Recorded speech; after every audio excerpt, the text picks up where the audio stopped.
Day 15 of road to ICN. చెందిన వాడే మనిషి అనే మంచి మాటలతో, మంచి ఆలోచనలతో, మంచి భావాలతో నేను ఎప్పుడు మీ ముందుకు వస్తూనే ఉంటాను. హలో గైస్, శుభోదయం అందరికి. మార్నింగ్ లేవగానే మన చేపలకి ఫుడ్ వేసేసి రూమ్ అయితే సర్దుకున్నాం. బ్రేక్ఫాస్ట్ లో ఎగ్స్ ఇంకా అమ్మాయిలు అయితే కడుపులోకి పంపించేసా. స్టైల్ గా రెడీ అయిపోయి మన స్వర్గానికి మన పల్లకి పైన అయితే బయలుదేరిపోయా. మనకి ఉన్న ఒక్కగాని ఒక బైక్ ఇదే, సో మనం దీన్నే చాలా జాగ్రత్తగా చూసుకోవాలి. ఈ రోజు నేను జస్ట్ ఇంకా షోల్డర్ అయితే ట్రైన్ చేశాను. ఇంకా లాస్ట్కి వచ్చేసరికి అయితే ఫుల్ బాడీ పోజింగ్ చూసుకున్నాకైతే మనకంటూ ఏమీ లేనప్పటి నుంచి ఒక డీసెంట్ ఫిజిక్ వచ్చేసరికి అయితే మనకు ఒక చిన్న హై ఫీలింగ్ అయితే ఉంటుంది అనమాట.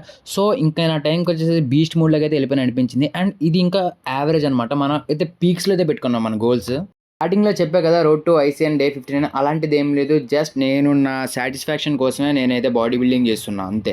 ఆఫ్టర్నూన్ ఒక 2.5 గంటలు పడుకొని ఈవినింగ్ లేవగానే ఒక కప్పు టీ, దాని తర్వాత బయట నడుస్తుంటే ఒక పిల్లాడి దగ్గరికి అయితే బాలువురు అంటే ఆడించినేమో నేను దయ్యంలా కనబడ్డాను. ఇంట్లోకి అయితే పరిగెట్టుకుంటూ వెళ్ళిపోయాడు. నైట్ పడుకునే ముందు ఒడియాలు ఇంకా పెరుగుతాయి. ఈ రోజుకి ఇంతే, ఉంటా బాయ్. వెళ్ళే ముందు లైక్, షేర్, ఫాలో చేయడం మాత్రం మర్చిపోమాకండి.